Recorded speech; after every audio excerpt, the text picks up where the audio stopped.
नमस्कार दोस्तों, जय जोहार। मैं कौशल तिवारी और बिहनिया संझा में आपका स्वागत है। छत्तीसगढ़ के बीजापुर में हुए रचित हत्याकांड की गूंज एक बार फिर संसद में सुनाई दी कि बीजापुर में मुकेश चंद्राकर नाम के एक पत्रकार की हत्या इसलिए कर दी जाती है क्योंकि उसने शासन, प्रशासन और ठेकेदारों के नेक्सस को उजागर करते हुए 112 करोड़ रुपए के भुगतान का मामला उठाया था। सड़कें बनी ही नहीं थी, लेकिन भुगतान कर दिया गया था। और इस मामले को उजागर करने के बाद ठेकेदार सुरेश चंद्राकर ने अपने भाइयों के साथ मिलकर उसकी हत्या कर दी थी। इस पूरे मामले में कार्रवाई किस कछुए की रफ्तार से चल रही है, यह किसी से छिपा नहीं है। मुकेश चंद्राकर के हत्या के आरोपियों को तो गिरफ्तार कर लिया गया, लेकिन भ्रष्टाचार में लिप्त उन अधिकारियों की गिरफ्तारी अभी तक नहीं हुई है, जबकि एफआईआर हुए भी 15 दिन से अधिक गुजर गए। विधानसभा में भी मामला गूंजा था इस भ्रष्टाचार का, लेकिन सरकार डबल इंजन की है। विष्णुदेव साय की सरकार है जो दावा तो करती है कि भ्रष्टाचारियों को उल्टा लटकाकर सीधा कर देगी, लेकिन इस मामले में क्या हुआ कोई नहीं जानता। जांच टीम का जो गठन हुआ था, उसकी भूमिका को लेकर गठन के समय ही जो संदेह व्यक्त किया गया था, वह क्या सही संदेह था? वह क्योंकि हत्या के 4 दिन पहले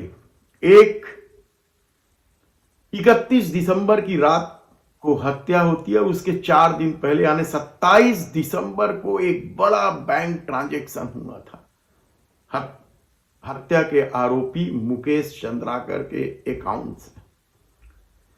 किसे गया वह पैसा, वह भी पुलिस नहीं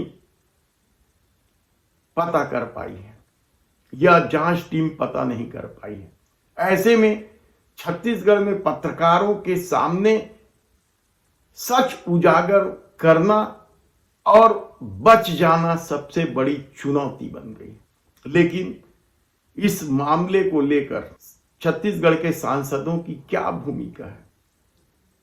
संसद में सवाल उठ रहे हैं, वह भी दूसरे राज्य के सांसद उठा रहे हैं, और छत्तीसगढ़ के सांसदों के मुंह में दही जमा है कहा जाए तो गलत नहीं होगा। वे खामोशी से देखते सुनते रहे।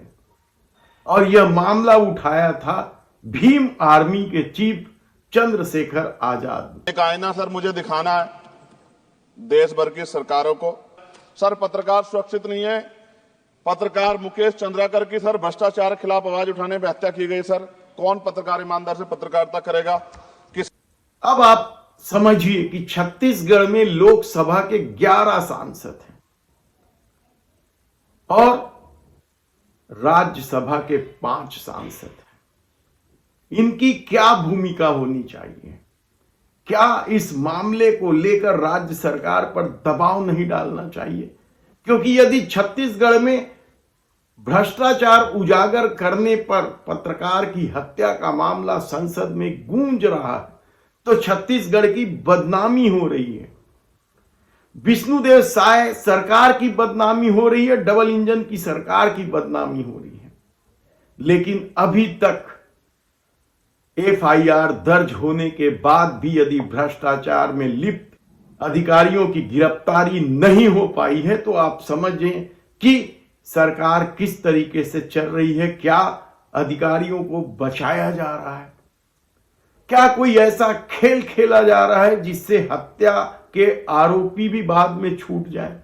क्योंकि जो खबरें आ रही हैं, जो प्रारंभिक रिपोर्ट पेश की है जांच दल ने, वह भी संदेह के दायरे में है। कितने ही सवाल उठ रहे हैं, इनका जवाब कौन देगा? क्या आने वाले विधानसभा सत्र में यह मामला फिर एक बार जोर शोर से गूंजेगा?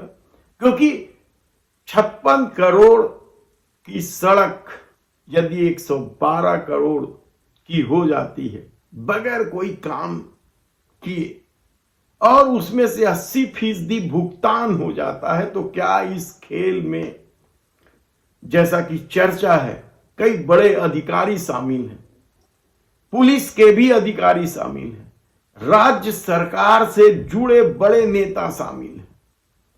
देखना है कि संसद में गूंज के बाद इस पर राज्य सरकार अब चुप बैठती है या कार्रवाई को तेज करती है। धन्यवाद।